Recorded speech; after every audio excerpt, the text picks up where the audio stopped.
Boa Grande noite. Matheus. Como está, meu amigo? Tô bem, aqui em Salvador, muito melhor do que em São Paulo. Isso eu Minha não tenho cidade dúvida. é muito melhor que a sua, embora não seja. Vai para visitar, né? É quando a gente depende de transporte público aqui, quando depende de andar na rua que só tem assalto. O problema é esse aí de Salvador. Mas para São dar as uma dores visitadinha. da beleza soteropolitana. Mas, Pedro, primeiro, antes de a gente começar a live, já fiz as devidas apresentações aqui. Você não Eu acho falou uma que você passou 2 anos morando no meu sofá, né? no sofá, que está Os ali, seus no sofá. primeiros 2 anos foram morando no sofá. E depois a gente se mudou aqui para Pinheiro, na rua Bianco Bertoldi. Uma Já falando o casa endereço aí, opa, tá ótimo. para as cocotas que estão nos escutando aí. Desculpa, Cecília. Diga-se à parte. Mas é uma Falei. vergonha essa live por o seguinte motivo. A gente mora junto, fomos separados devido à pandemia. E eu acho que é a primeira vez que a gente vai ter uma conversa longa desde que esse novo, não gosto dessa expressão, desde que esse novo normal começou. E o nosso tema é um tema muito polêmico. Acho que todo mundo que chegou aqui veio procurando essa certa polêmica e Pedro encarna ela de uma maneira muito elegante. Pedro foi um jurássico do movimento liberal. Começou com 17 anos lá atrás, quando só tinha mato, não tinha nenhum liberal da porra desse país. E ele viu os primeiros passos e as primeiras transformações, né? Antigamente só tinha Pedro, mato, hoje em dia só tem macho. Felizmente, exato. já Mas começando antes aqui só pela. tinha macho também. Eu acho que não era muito É diferente. verdade. E, Pedro, vendo um pouco muito do que se formou no liberalismo do Brasil veio por muito influência do Instituto Mises do Alabama, né? Então a gente trouxe para cá desde Mises, Hayek, até passando por Rothbard. Travou.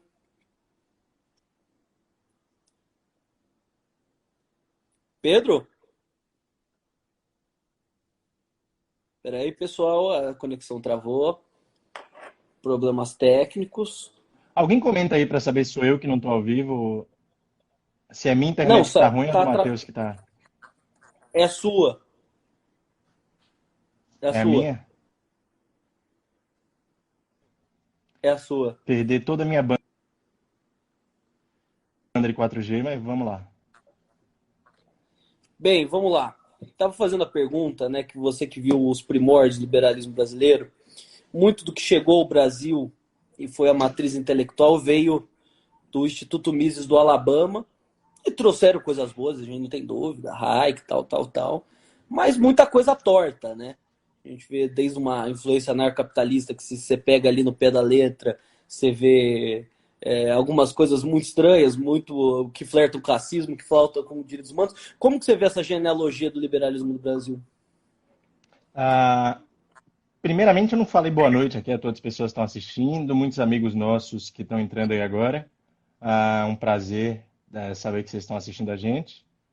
Ah, O liberalismo no Brasil existe há muito tempo, talvez seja o primeiro movimento político a se consolidar no Brasil, ali ainda no século XIX, mas ele teve um interregno de completa ausência de organicidade. Eu falo do movimento orgânico como um movimento que tem base social própria, que tem, de fato, relevância própria, né? E esse é um fenômeno mais recente, e que começou uns 10 anos atrás. Acho que é essa fase do movimento que você está se referindo.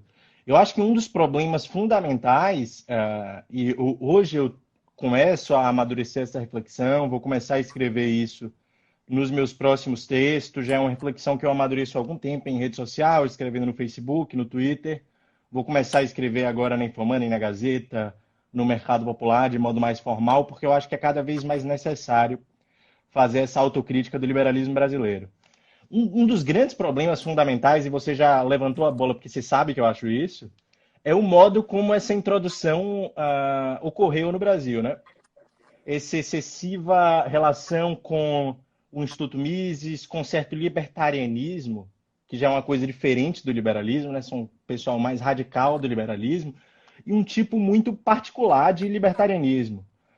Vamos lembrar um pouco onde é que vem o Instituto Mises. Muita gente não conhece essa história. e isso é verdade. O que eu vou falar vai ser bem assustador, porque muita gente vai parecer que eu quero xingar o pessoal, mas não é. Isso é verdade histórica. Se você for pesquisar como é que começou essa coisa de Instituto Mises, de libertarianismo, é isso. Eu chamo de liberalismo do Alabama. Por que é que eu chamo de liberalismo do Alabama? Porque é essencialmente isso. Ali no fim dos anos 80, o Partido Libertário ele começa a crescer nos Estados Unidos numa eleição que você teve ali em 1980. Você começa a ter um ressurgimento desse movimento libertário nos Estados Unidos. E ali em 1980 você tem até uma chapa que chega em terceiro lugar em boas condições nas eleições americanas. Um pouco depois, que inclusive tinha um dos irmãos Koch como vice na chapa, e um pouco depois você tem um racha no movimento liberal. Você tem um racha que engloba, inclusive, o Instituto Cato dos Estados Unidos, que engloba o próprio Partido Libertário, e que o próprio Rothbard, o Murray Rothbard, é o líder desse racha. E o que é que o Rothbard fala? A gente vai sair dos movimentos liberais que existiam nos Estados Unidos, a gente vai criar uma outra coisa, porque a gente acha que vocês são um bando esquerdista. E aí ele começa a aderir, na época, a certos grupos que existiam ali, principalmente no sul dos Estados Unidos, com um discurso abertamente racista. Era um movimento que se chamava paleoconservador.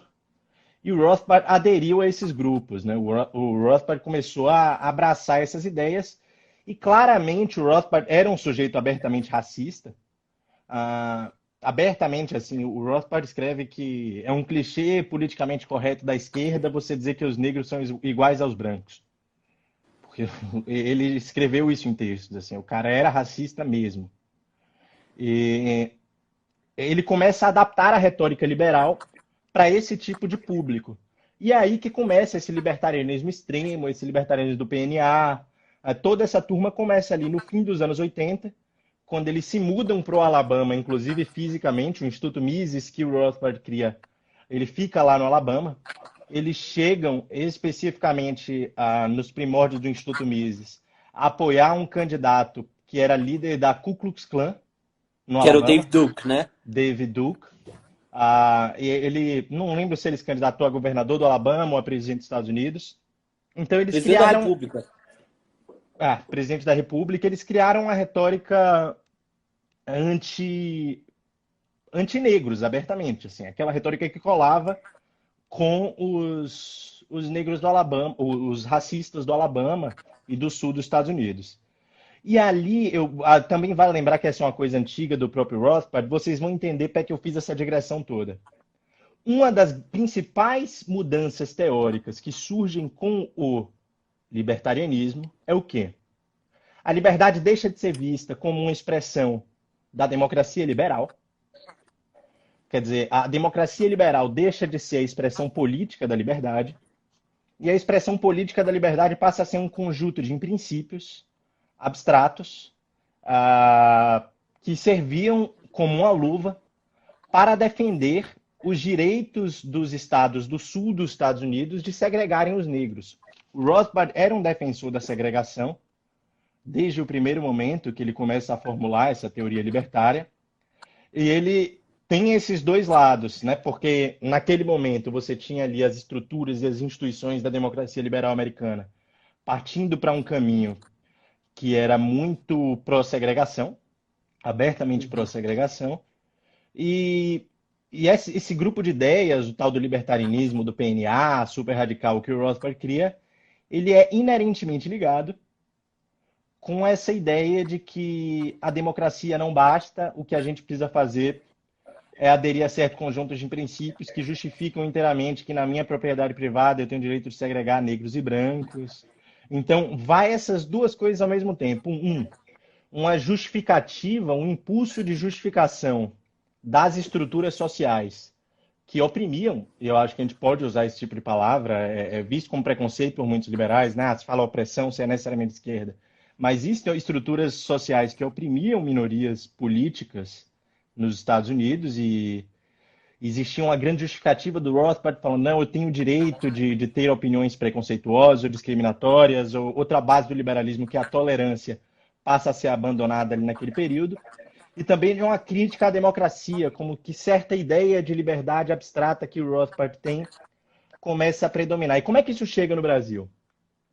O maior instituto de formulação de ideias que a gente tem hoje no Brasil, liberais, e que foi o maior instituto de formação desse movimento liberal brasileiro, que começa nos últimos 10 anos, é o Instituto Mises Brasil. E essas características estão presentes no Instituto Mises Brasil. Vale lembrar que eu falei de racismo. O Instituto Mises Brasil, inclusive, fundado pelo filho de um dos signatários do AI-5, ele já publicou textos sobre justificando a desigualdade racial com base em teorias genéticas, por exemplo. São coisas que já foram publicadas pelo Instituto Mises Brasil. E o Instituto Mises Brasil tem também livros de crítica à democracia. Inclusive, Democracia, o Deus que Falhou, é um dos livros publicados pelo Instituto Mises Brasil. Então, como é que a gente chega nessa situação atual que a gente tem tantos liberais apoiando Bolsonaro? Inclusive, esses supostos liberais radicais que hoje Você formam... tirou minha segunda pergunta. Você nem deixou eu fazer o gancho. Entra no perfil do Paulo Cogos aqui Entra no perfil do Paulo Cogos aqui no Instagram. Paulo Cogos, suposto liberal radical do Brasil, que é o grande apoiador do Bolsonaro no movimento liberal. Inclusive, mesmo nos grupos supostamente moderados, como eles foram formados pelo Instituto Mises Brasil e como tiveram uma grande influência desses grupos, eles têm esse pensamento ali, com base, eles acham que... Muita gente hoje acha que você defender Bolsa Família é você ser social-democrata no Brasil. Quando o Bolsonaro, e você pode ver, inclusive, o assessor do Bolsonaro, Felipe G. Martins, né? Ele usa abertamente argumentos libertários para defender ali o governo e defender a postura do Bolsonaro na pandemia. Você vê deputados do Novo, que eu considero que estão com uma atitude completamente deletéria nesse período. Muitos se dizem moderados, mas eles justificam... e até são, de fato, em alguns casos. É aquela história mas são adesistas, né? São adesistas, não pode ver a extrema-direita que já sai abanando. E eles usam ali por debaixo das coisas que eles estão defendendo, eles são abertamente racistas, antidemocráticos, eles não valorizam a democracia como um valor liberal, não valorizam de modo algum. A democracia perdeu essa ideia de ser um valor liberal. E muitos dos grupos que hoje apoiam Bolsonaro, e a gente pode ver isso, e que estão mais próximos dentro dos liberais, eles têm uma formação teórica toda baseada no Instituto Mises Brasil. E toda baseada nesse grupo de ideias que a gente está falando aí. Então, não é por acaso, inclusive a tolerância que eles têm com relação a ideias racistas, e a tolerância sempre foi um valor liberal. A ideia de que a gente deve tolerar o diferente, inclusive o diferente politicamente, estava até no próprio Mises. Está em todos os autores liberais, que a tolerância, a postura tolerante, quer dizer, não necessariamente que o Estado deve impor essa tolerância, mas é um valor liberal. Uma empatia, você diria assim, essa né? ideia de que você deve ter empatia com o outro, tanto com minorias políticas, minorias sexuais, minorias étnicas. A ideia de que você deve ter uma tolerância geral com esse grupo para ser liberal é muito antiga. É muito antiga. E foi abandonada inteiramente nessa nova onda que se teve no Brasil, porque, inclusive, as pessoas que fizeram o Instituto Mises e fundaram não são muito simpáticas a esse tipo de ideia, e tudo isso foi abandonado. Então, quando a gente vê hoje muita gente falando, não, o Bolsonaro é o grande representante do liberalismo na cena política brasileira, isso tem tudo a ver com os institutos que ajudaram a formar o movimento liberal brasileiro, especificamente o Instituto Mises. E parece que foi um processo ao longo que a gente vê a maturidade do movimento liberal, que era a desconstrução de qualquer projeto, que mesmo que seja de um governo, não genuinamente de um projeto político liberal, como foi o governo Fernando Henrique, que foi tratado como as migalhas pelos liberais, porque criou agência reguladora. E parece que foi uma desconstrução de tudo que se teve até para chegar no momento que Bolsonaro encontra Paulo Guedes e isso se unge a esse liberalismo letrado. Mas a gente já vai votar em Bolsonaro, já vai votar em liberalismo Brasil. Queria fazer uma pergunta mais ampla antes. Como que você vê ao longo da história, eu sei que é uma situação difícil porque elas são muito conjunturais, de sempre quando a gente tem um projeto autoritário, os liberais vêm a reboque. Foi assim em 64, com a dupla Bulhões. Foi assim com Mussolini. Roberto Campos, foi assim com Não, Mussolini. quem Foi assim abriu com espaço para o Mussolini. O Mussolini não tinha nem maioria na sociedade, não tinha nem maioria nas instituições políticas, no parlamento. O presidente da Itália é ligado ao Partido Liberal Italiano. Eles abriram as pernas para o Mussolini, acharam ali que o Mussolini não ia virar o que virou. 2 anos depois já estava uma porrada liberal na Itália contra o Mussolini, porque ele fechou uma grande ditadura ali já no início e começou a fechar o regime. E aí os liberais se arrependeram, nossa, apoiamos o Mussolini. Mas, de fato, mesmo liberais moderados, liberais italianos daquela época não tinham nada a ver com os libertários, existe uma certa constante. Acho que a gente precisa fazer essa autocrítica, sim. Aconteceu em 64. Muitos grupos que tinham certa simpatia ali na própria ascensão do nazismo, eles sentiam que o nazismo era, de certa forma, necessário para impedir a ascensão do socialismo. Então, não necessariamente liberais, mas nichos da sociedade que naturalmente são liberais em tempos normais, como empresariado, por exemplo. Nada contra o empresariado, não falo em sentido pejorativo, acho a atividade empresarial uma das mais nobres que existem e tenho muito orgulho dos liberais com frequência serem próximos do empresariado. Mas, eles apoiaram ali a ascensão do nazismo. Então é uma constante, sim, acontece muito e eu acho que a gente precisa entender por que o autoritarismo de direita conta com tanta simpatia dos liberais em certos momentos Por quê? históricos. Anti-esquerdismo, eu diria. O anti-esquerdismo se sobrepondo à ideia de que... O que é o liberalismo? Pelo menos eu entendo de muita forma assim. Os liberais não são contra a mudança. Os liberais não são contra a mudança. Muita gente acha que liberalismo é você ter ali uma constituição estática, um conjunto de defesas estáticas da propriedade, da vida, não sei o quê, e você tem essa proteção dos direitos individuais e aquilo nunca muda. Não tem nada a ver com isso. Historicamente, os liberais eram a favor de uma plataforma que iria abarcar e permitir que essas mudanças sociais ocorressem de modo pacífico, através ali de um básico que a gente tem que proteger direitos individuais, direitos humanos, etc. E os liberais defendem essa estabilidade, esse grupo de instituições como a base através da qual a gente pode fazer mudanças na sociedade. Os Estados Unidos é um bom exemplo, né? Começou como um Estado liberal escravista e rapidamente, pela própria vibração da sociedade civil americana, a escravidão foi abolida. Então, acho que esse é um bom exemplo, é uma plataforma através da qual a gente pode ver, não, essa estrutura social aqui que a gente mantinha desde sempre não faz o menor sentido. E a gente precisa mudar. Agora, quando vem a esquerda, que vem posteriormente aos liberais, vamos lembrar que o Adam Smith, que é tido como o grande marco fundador do liberalismo e da economia, muita gente não lembra que a Riqueza das Nações de 1776 funda tanto o liberalismo quanto a economia, e em 1776 você tem também a face política do liberalismo pela Revolução Americana, né?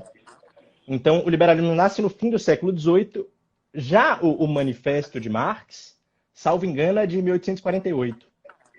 Vou Então, checar aqui, mas ali, tá eu tenho certo. quase certeza que é de 1848, é dessa época. Então, os socialistas nascem ali já no meio do século XIX. Então, o socialismo nasce depois. E a 1848, tá partir, certo. sim, e a partir da... Tem até um livro de Marx meu aí. E tem Tem a aqui, ó. partir ali do fim do século XIX, virada para o século XX, o liberalismo teve ali uma grande hegemonia nos seus primeiros 100 anos, do fim do século XVIII ao fim do século XIX, e a partir do século XIX, início do século XX, você Mesmo tem não sendo hegemônico politicamente, né? Sim, sim. Eu quero que você entenda isso. A gente conseguiu mudar as estruturas, né? Mas sem ser maioria nunca. Sem ser maioria nunca, porque você tinha instituições políticas muito restritas à burguesia. As instituições políticas começaram ali a ser compartilhadas entre a antiga nobreza e a burguesia e classes ascendentes, e as classes ascendentes eram os defensores do liberalismo por excelência. Mas depois de um tempo, a gente consegue mudar muita coisa. As grandes democracias liberais começam a nascer ali nesse período. A Europa todas, muitas repúblicas são fundadas aí nesse período. E ali, já no início do século XX, principalmente eu acho que no entreguerras, que essa coisa fica mais forte, as ideologias de massa começam a predominar. E quando as ideologias de massa predominam, quem é que a gente tem ganhando grande força naquele período? Os comunistas. Inclusive, vale lembrar o que é que Marx falava. Marx falava a história é uma sucessão de lutas de classe. Em dado momento, nossa classe... Nossa não, que Marx nunca foi proletário. Mas Nem a os gente. operários... Nem a gente. Eu sou burguês e não tenho o menor problema com isso. Acho muito bom ser burguês, inclusive. Burguês é uma delícia. Mas o Marx falava que era o movimento operário em dado momento ia vencer, e depois que o movimento operário vencesse, não tinha mais para ninguém. E ali em 1917, na Rússia, eles de fato vencem, em um dado período, e os liberais se cagam. Porque muita gente caiu na pilha. Tipo, bicho, os caras falaram que eles iam vencer com tudo, e os caras começaram a vencer agora. E E também começaram a fazer uma vários alianças outros. ali no Entreguerra, na Suécia, entre os Quando a ruralistas e democracia os abriu, comunistas. mais grupos sociais foram inclusos na democracia, a gente teve esse fenômeno, inclusive, de perda dos liberais. É o que acontece na Itália, por exemplo. O que acontece na Itália? Ali, para a ascensão do Mussolini, os liberais tinham o governo, só que você teve, em 1919, 1920, uma coisa chamada Biênio Rosso, que ele chamava, que é o Biênio Vermelho, um biênio de vários conflitos políticos, onde você tinha os fascistas brigando com os comunistas o tempo todo. E ali, naquele período, estava todo mundo cagado. A burguesia italiana se cagou. Estava todo mundo morrendo de medo, porque os comunistas estavam vencendo briga na rua. Estavam vencendo briga na rua o tempo inteiro. E o que é que acontece ali? Os caras falam, vamos abraçar os fascistas, a gente domestica eles. Tinha essa crença geral no Partido Liberal Italiano que eles iam domesticar o Mussolini, que inclusive era um ex-comunista. E aí eles abrem a perna para o Mussolini. Esse medo de que a ascensão de novos grupos da democracia de massas fosse acabar com o liberalismo foi o que levou os liberais a abraçarem o fascismo. Esse medo, no Brasil, foi o que levou os liberais a abraçarem a ditadura militar. A ditadura militar tem ali a ver com o medo de que o Jango se unisse com as baixas patentes do exército para implantar o comunismo no Brasil. Hoje em dia, cada vez mais, a gente vê que essa era uma bobagem, que isso aí não existia, mas esse medo existiu na época. Acho muito difícil até a gente julgar anacronicamente o que aconteceu naquela época. Depois, por exemplo, muita gente boa apoiou o golpe. E acho, não sou a favor de ver com moralismo esse tipo de situação. Eu vejo com moralismo quem apoiou a ditadura, que é muito diferente de apoiar o golpe de 64. Você tinha uma expectativa de redemocratização em pouco período, né? Então, o que faz os liberais apoiarem os autoritários de direita o tempo todo é esse medo de que a democracia de massas vai levar ao fim da democracia liberal. Quer Você dizer, é acha que até isso um está medo de ligado a uma ideia mais participar. profunda? Você acha que está ligado a uma ideia mais profunda do liberalismo, que tinha até no próprio John Stuart Mill, da dificuldade do liberal em aceitar a democracia? Porque isso está no Mill, isso rompe no começo do século XX, com o Zé Berlin, com uma galera que une a interpretação da democracia liberal com o liberalismo. Mas você acha que isso está Mais desde a profundo raiz? até. Eu acho que tem uma dificuldade do liberalismo de deixar de ser uma ideologia burguesa e se tornar uma ideologia de massas. É Boa. Fala sobre necessário. isso. Não, porque é necessário que a democracia representativa é o governo pelas elites.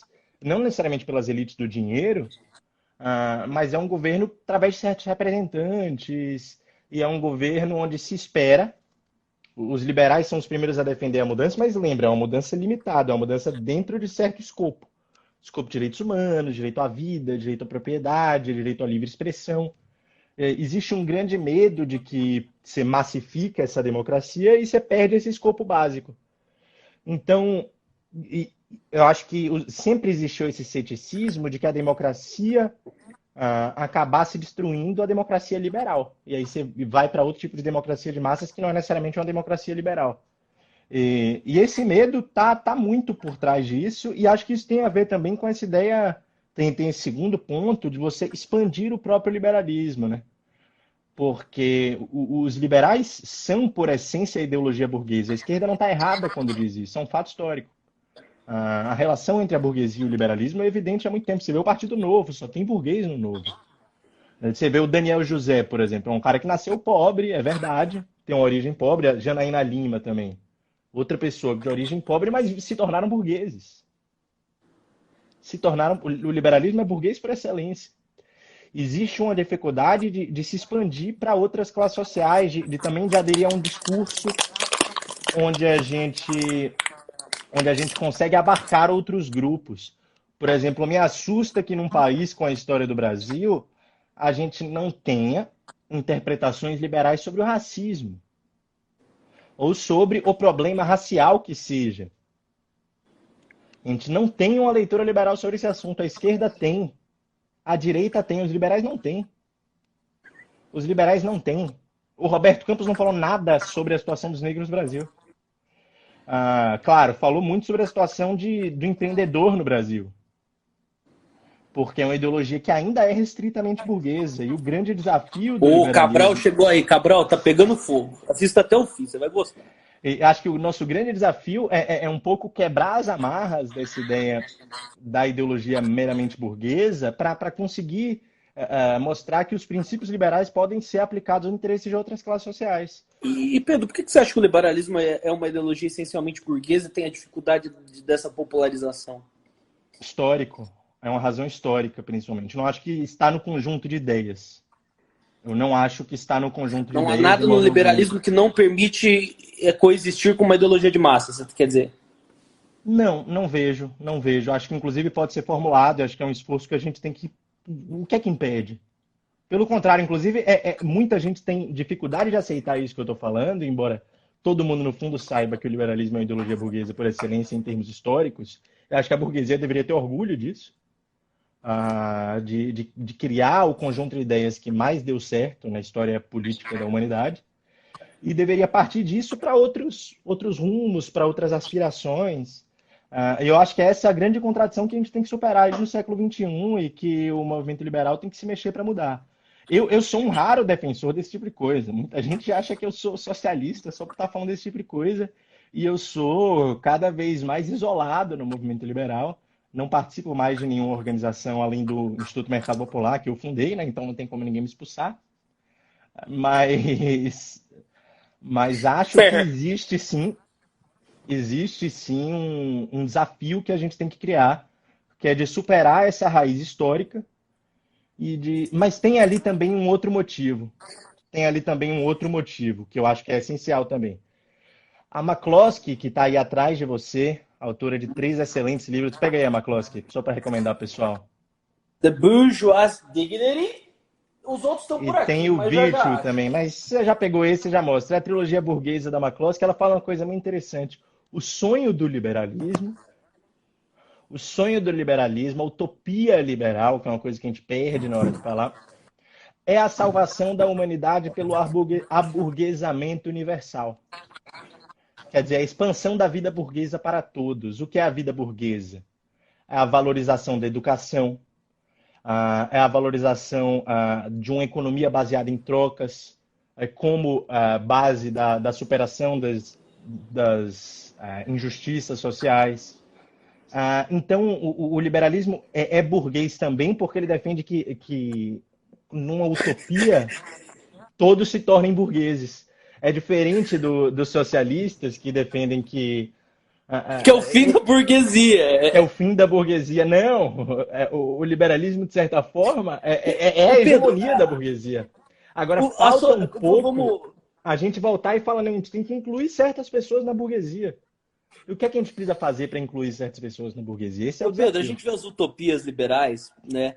E muito do que a gente está falando, que eu gosto de dividir, já vou te apresentar a tese para você comentar do liberalismo vulgar com o liberalismo ilustrado brasileiro, é que o liberalismo vulgar vindo do Alabama, ele é um processo de total degradação do Estado até a inexistência apenas Eles se dizem austríaco, né? O pessoal do Alabama, que é bem mais chique, você vê austríaco lá, você imagina um cara numa ópera, mas não, um bando de redneck mesmo. A mentalidade é de redneck, o pessoal do Alabama.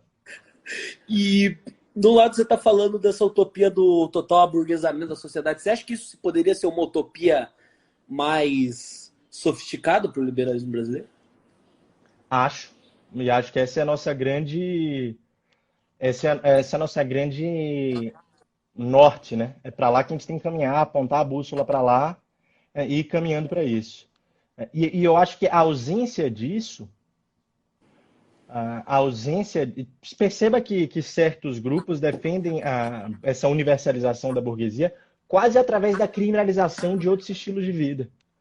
Por exemplo, o cara que tem uma propriedade informal e que não vive numa casa regular e que não teve acesso à educação é bala nesse maluco. É bala na rua que ele mora. Muita gente acha lindo o discurso de bala na favela, etc. E tem a ver com isso. Acho que falta. E a McCloskey vai lembrar, essa ideia é muito recente. Essa é uma ideia de discussão de teoria liberal que a McCloskey publicou há menos de 10 anos. Então, acho que o grande desafio do liberalismo ilustrado brasileiro, como você colocou, é saber formular isso. E quando isso estiver bem formulado, a gente vai dar uma porrada no pessoal da Alabama, porque eles vão falar coisas que não fazem o menor sentido. E vejo inclusive, algumas lideranças precisam tomar para si esse papel. Acho que o Eduardo Gianetti já tem feito isso de modo muito bonito no campo intelectual. E gostaria de ver mais gente fazendo no campo político. Vejo com muito otimismo o Amoedo. Gostaria de ver o Amoedo formulando esse tipo de proposta de modo mais sério, entendendo como é que a gente pode levar a vida burguesa, o acesso à educação, o acesso ao empreendedorismo, o acesso a isso tudo, para um grupo maior da população. Acho que esse é o desafio. Ô Pedro, a falta de leitura que a gente vê aqui no Brasil é absurda, a nível de o pessoal não ter entendido nem que é a teoria do novo institucionalismo, que o problema não é necessariamente uma luta de classe ou nada, e apenas os que sugam da sociedade, né, os rent seekers, e as instituições que podem ser mais inclusivas e agregar todo mundo, e isso, querendo ou não, está ligado com uma ideia liberal e está ligado com uma ideia de liberdade, apesar de ser uma teoria acadêmica à parte. Vamos entrar um pouco para a conjuntura, já para a gente entrando em Bolsonaro, pastor Valdemiro, quer dizer, Paulo Guedes. Você sente aí nesse governo que você tem uma leniência muito forte com grupos de interesse, ou seja, CPMF, Caralho 4, Flávio Rocha chegando ali no ouvido, com o velho da van para não pagar mais imposto, e uma dificuldade de ter um projeto que seja genuinamente barato, mas ao mesmo tempo generoso com os mais pobres? Sim, inclusive o próprio liberalismo do Alabama, que eu falei, e aí já tem uma pessoa aqui perguntando, o liberalismo do Alabama é esse liberalismo muito ligado não necessariamente ele é libertário, mas ele é formativamente libertário, né? Ele se baseia em princípios libertários. Eu expliquei muito isso no início do vídeo, Vai ficar sobre o que é o salvo liberalismo depois. do Alabama. Vai ficar salvo depois, vocês podem ver. Mas sim, inclusive, esse liberalismo do Alabama, vale lembrar que ele se baseia em grupos da elite. Foi o que eu falei lá no início. Era um alto interesse do Rothbard criar esse tipo de ideia. Porque o Rothbard, antes do Rothbard criar o libertarianismo, ele já era a favor do direito de segregação dos negros. O Rothbard era a favor do direito de segregação antes. Então, para defender ali as ideias dos brancos americanos que defendem esse tipo de coisa, eles formulam esse tipo de ideia. E hoje no Brasil acontece a mesma coisa. Você vê que existem grupos que são amplamente opostos e amplamente opositores de um liberalismo com mais foco em políticas sociais, são em geral grupos ricos, e cuja prioridade deles é justamente, como você bem falou, do Flávio Rocha. A grande prioridade do Flávio Rocha, quando ele entra no debate de reforma tributária, é garantir uma tributação que vai ser boa para Riachuelo. Só Então, isso. é isso que está guiando o governo. E o Guedes não necessariamente. O Guedes, de fato, tem leitura. E acho que o Guedes é um cara que cabe em várias críticas a ele, mas não diria que essa é a crítica primordial. Não vejo ele. Inclusive, ele defende a CPMF não é. E é um cara do mercado financeiro, né? Acho que isso já mostra que o Guedes não está ali para defender os bancos, exatamente. A coisa é mais complicada. Mas tem sim a ver com grupos principalmente ricos e pessoas de um grupo social muito restrito, que acabam não exercendo um exercício de empatia, e tem mais uma coisa, e acabam levando o anti-esquerdismo a guiar suas propostas. O que torna meio caricata toda essa base de políticas que esse pessoal propõe, né? O que eu Então, acho acho que tanto engraçado. tem o auto-interesse, já respondendo mais diretamente a sua pergunta, Mas acho que no caso do bolsonarismo tem também a ideia de oposição à esquerda acima de tudo.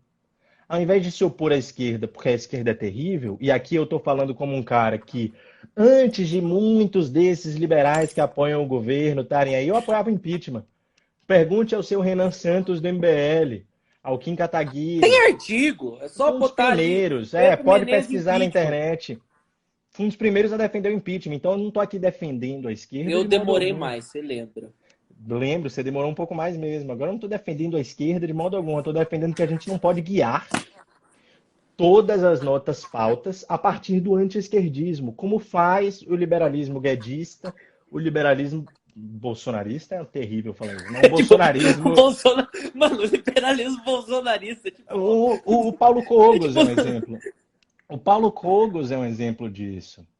Muitos eu posso aqui citar mais nomes, por exemplo, eu sou o Biratã Iório, ligado ao Instituto Mises Brasil. E posso citar vários nomes aqui, se você quiser, para que cada um arranja uma briga, né? acontece, a sua vida é conseguir essas brigas, Pedro. Você é o nosso antagonista, é o Maynard do liberalismo brasileiro. Isso você tem que entender, que esse é um grande elogio Gostaria que eu te de, faço agora. gostaria de escrever tão bem quanto o Diogo Mainardi. Não, tá no caminho. Isso é questão de anos só. Mas você não vê um choque muito grande? Essa última pergunta antes de a gente estar do Bolsonaro mais forte, entre esse liberalismo ilustrado que foi formado de pessoas que não eram liberais, mas estudaram os departamentos de economia no exterior e tinham um ferramental técnico muito avançado, e por consequência desse ferramental e uma convivência estrangeira, né? Esse pessoal que foi muito viajado ali na década de 90 e voltou para o Brasil para formular política Tem pública. uma coisa Você não vê um também, choque? tem uma coisa que eu Tipo, esqueci um de Lisboa falar no que é uma PP, tal, e bobagem. o Alabama. Que é uma bobagem. Tem uma coisa que eu esqueci de falar, não sei como é que eu esqueci de falar, porque é super importante. Que é o liberalismo ajuda, e isso dialoga com tudo que eu falei anteriormente. O liberalismo é muito fácil você usar princípios liberais para justificar desigualdades, justificar estruturas opressivas, como eu falei, justificar injustiça social. Então você fala, por que que a desigualdade do Brasil é tão grande? Não precisa falar sobre história, refletir sobre as coisas que aconteceram, como é que o país foi formado. Fala, não, é porque a gente tem a economia de mercado, uns são mais produtivos do que outros, e acabou a conversa. Algumas pessoas são naturalmente mais produtivas, algumas pessoas gostam mais de trabalhar que outras. Isso é uma Por que resposta burra, né? que é uma resposta burra, mas muita gente gosta, que é um absurdo. É um absurdo que seja assim, mas tem uma porrada de gente que depende disso. Então, existe sim um conflito, e você falou do Lisboa, que foi um cara, Marcos Lisboa, foi um cara muito importante, tanto na minha formação quanto na sua. Eu acho que ele é um dos caras que ajuda a quebrar isso. Eu acho que o Marcos é um cara liberal, abertamente, embora nunca tenha participado do movimento liberal. É uma coisa interessante. Esses dias eu falei a mesma coisa do Guedes, o pessoal ficou revoltado. Fala do Marcos Lisboa também, que é um cara que eu super admiro. Mas que tem uma importância imensa nisso. Tem como técnico, né? Através de um trabalho acadêmico, técnico, o Marcos trouxe esse espírito e eu acho que é um conflito que a gente vai ter que existir. E cada vez mais, e eu sinto isso, a gente vai ter que meter a cisão mesmo. Vai ter que separar, vai ter que fazer a crítica interna, vai ter que fechar o barraco. A E gente não não é é o muito Marcos que vai pequeno fazer para isso. a gente não é muito pequeno para quebrar em dois. A gente é pequeno. Primeiro, a gente é pequeno, mas a gente não está sozinho. Seu João Concordo. Amoedo, por exemplo, talvez a principal liderança política liberal do Brasil, acho que é um potencial Tá mais aliado para nessa cá do que briga. para lá. Tá mais para cá do que para lá o Amoedo. Embora tenha mais gente do Novo que esteja mais para lá do que para cá, o Amoedo tá mais para o nosso time do que para o MBL outro. tá mais para cá do que para lá. O Livre, Zé MBL, Capa, inclusive o tal. MBL está mudando, vale ressaltar. O MBL está mudando positivamente, está vindo cada vez mais para cá. O Livres já é completamente desse grupo. Agora, o que falta é uma retórica de cisão. E sobre a gente ser pequeno, Matheus, quando eu tinha 17 anos, eu colei num evento liberal, falei pro pessoal, e aí, bora criar um grupo de estudantes. Hoje está aí o SFL com milhares de estudantes. Muitos, eu diria que até discordam dessa perspectiva do liberalismo que eu apresentei aqui. A gente pequena pode fazer coisa também. A gente tem que usar um Ô pouco Pedro, e tá nesse espírito da burguesia que eu falei. A burguesia é boa por causa disso, porque a burguesia faz as coisas e é ótimo. eu vou pegar, depois que terminar a live, vou postar aí nos stories o panfleto do EPL, o primeiro que tem, tá lá no seu banheiro, na terceira gaveta. É engraçado porque ele é essencialmente liberal. É um panfleto muito Aquilo é ideia autêntico, minha do Banksy. com uma, Aquilo é ideia com uma minha. estética, DCE pra caralho. Parecia assim, tipo, o militante de esquerda que chega desavisado vai sair ali lendo o Mises. Mas deixa eu falar uma coisa disso, Matheus. Eu fiz recentemente recentemente não, tem uns 2, 3 anos isso. Um debate com o Gianluca, que é um grande amigo meu, que está mais para lá do que para cá, mas no nível pessoal, uma pessoa que eu respeito imensamente, que inclusive está no governo. E o Gianluca, É uma pessoa fantástica na convivência. na convivência é Engraçadíssima, ótimo. Ele reverente. discorda disso, ele acha que eu sou socialista. Mas tenho um imenso respeito por ele. Nesse debate com o Gianluca, você falou aí do DCE, né? Que eu vou puxar essa Só um ideia. adendo, antes de a gente voltar, Pedro, antes de terminar o seu ponto. O foda dos liberais do governo Bolsonaro é que antes a gente era fácil porque a gente brigava com os inimigos. Agora ele tá tendo que brigar com os amigos. Ele tá tendo que brigar com os amigos. É verdade. Eu até evito, necessariamente com o Jean, eu evito briga porque é um amigo pessoal e ali é uma coisa que fica chata. Eu prefiro criticar as instituições, como eu já critiquei algumas aqui, do que citar nomes. Mas vamos lá para a ideia que eu passei. Eu tive um debate na Liberty Conde 3 anos atrás, se não me engano, com o Gianluca, e o debate era liberalismo, direito ou terceira via. E eu falava, terceira via sem dúvida alguma. Por quê? Porque a base social conservadora, eu falei isso lá.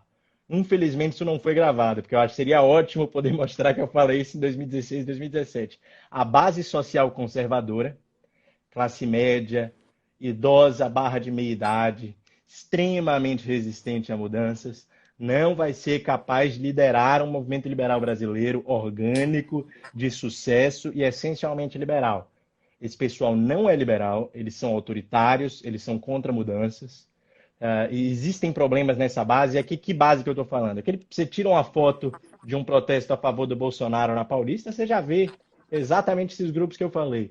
Brancos, classe média alta, ou ricos, né? No Brasil a gente gosta de chamar rico de classe média alta.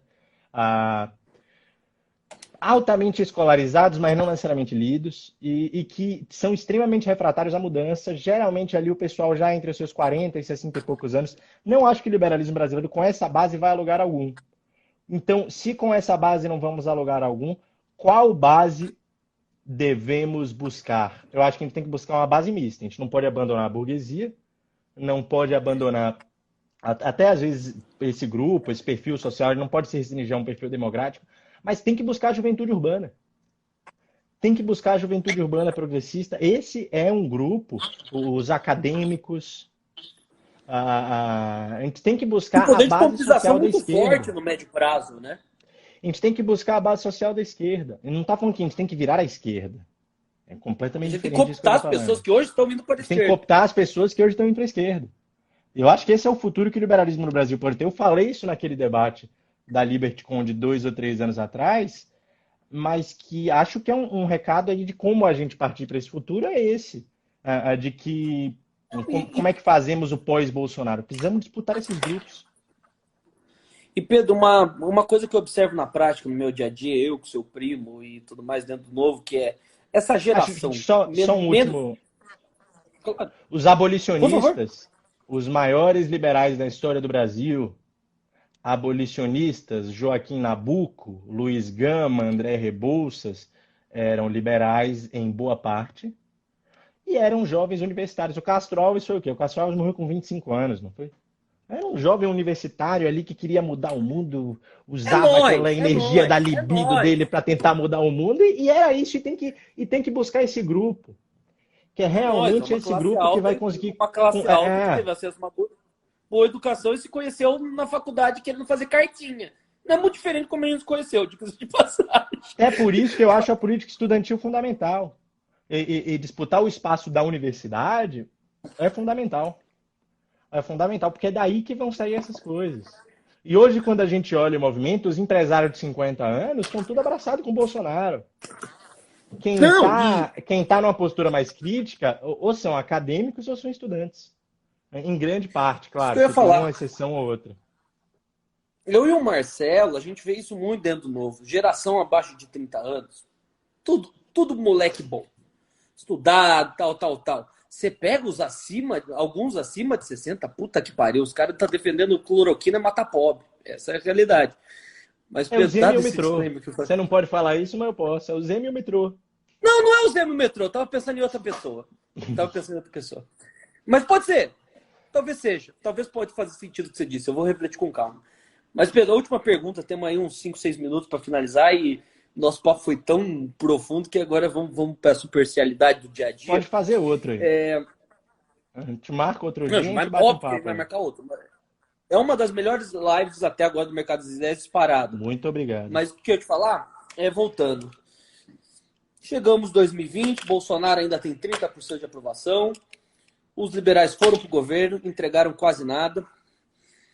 Minha pergunta é a pergunta da live e também é uma pergunta para você falar uma ideia mais geral.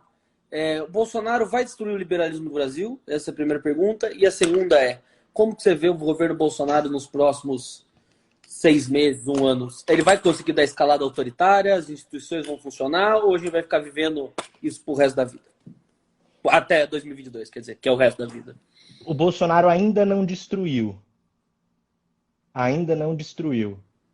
Qual é o pug que a Cecília tá falando que eu não sei, não entendi. Eu não tenho um pug, eu tenho um... Ah, aquela que tem um O pug aí, cachorrinho. claro. Não, isso aí a gente vai ter a Assembleia Geral em casa quando a gente voltar. Mas voltando, não destruiu, mas estamos não muito longe disso. Não estamos longe, não. Acho que o liberalismo do Brasil já tomou algumas porradas. O movimento está se dividindo. Eu não digo que não destruiu, porque as pesquisas de opinião indicam que a base da sociedade não virou para a esquerda ainda não está lulista, de modo algum. Então os liberais ainda têm um espaço para avançar, mas é um caminho. Não acho que o Bolsonaro vai querer dividir o poder com liberais. Inclusive você vê, teve aquela matéria na Cruzoé que o Felipe Moura Brasil soltou, que você vê ali a base do Bolsonaro conversando num grupo de WhatsApp que vazou a conversa, ele falando, não pode abrir espaço para o Guedes, para o Moro, porque esse pessoal é liberal. Esse pessoal ainda é do tipo de liberal que eu passei a live inteira criticando. O Moro eu não sei, mas o Guedes acho que é mais nessa linha. Então, eles não vão aceitar dividir o poder com os liberais. Então, a tendência é sim eles destruírem os liberais e queimarem os liberais. E se o Bolsonaro vai partir para essa guinada autoritária, eu não sei. Prever os próximos 6 meses é muito difícil. Agora, prever os próprios 6 meses é dificílimo. Por outro lado, o Bolsonaro claramente é autoritário. Acho que não podemos mais discutir se é ou não. Essa é uma discussão que ficou ali para a primeira metade de 2019 e que não faz o menor sentido. E que não faz mais o menor sentido. Agora, que ele vai continuar apostando nessa retórica de destruir a democracia. Ele nunca entendeu o que é a democracia liberal. Lembre que para o Bolsonaro, ele falava isso sempre, democracia para ele é a maioria impondo um desejo sobre a minoria. Ele falava isso antes da eleição. Abertamente. Abertamente. Isso era um discurso claro dele. Então, não tenho a mínima esperança que o Bolsonaro vá partir para uma postura democrática. Ou que o Bolsonaro vá poder se regenerar. Eu lembro que tinha um amigo meu que falava, não, saiu aí o maluco nazista da cultura, vai entrar a Regina Duarte, o governo vai se moderar. Ou então, não, saiu tal maluco do governo, E os o moderados Vélez, são dragados sistematicamente. o pessoal falou isso do Vélez também, você lembra? Não, o Vélez vai sair, acho que vai entrar alguém mais normalzinho. E olha que o Vélez estava longe de ser o auge do autoritarismo brasileiro. Embora fosse um cara bem de direita e que não tem várias críticas que Sabe que eu pode fazer. escutei de gente Bolsonaro não que a vai gente mudar. gosta muito? Sabe que eu escutei de gente que a gente confia muito que o Vélez era um cara do bem, só que não tinha a mínima noção de como operar o MEC? Sim, eu não duvido, não duvido.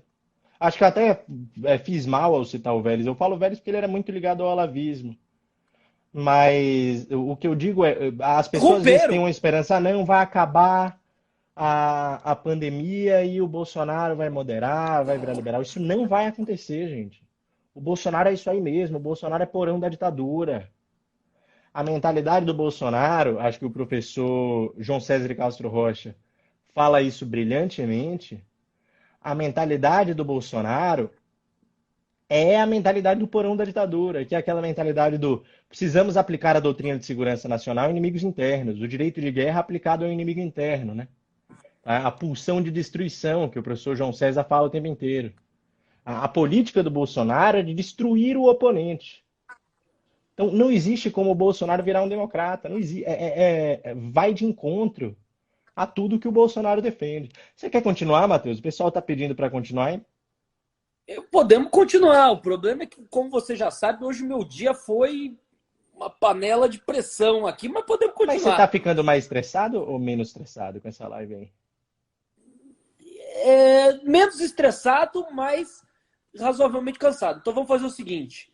Eu vou encerrar agora, porque o tempo está acabando. Vamos voltar e vamos até às 11h30. Pronto. A gente fica aí mais meia hora e a gente pode dialogar com o pessoal que Responde... está aqui assistindo a gente. Exato. Então a gente já fez aqui a primeira parte. Agora, esses próximos 30 minutos, mandem as perguntas na caixinha. Eu vou encerrar e vou começar de novo. Pronto. Grande abraço, pessoal. Obrigado.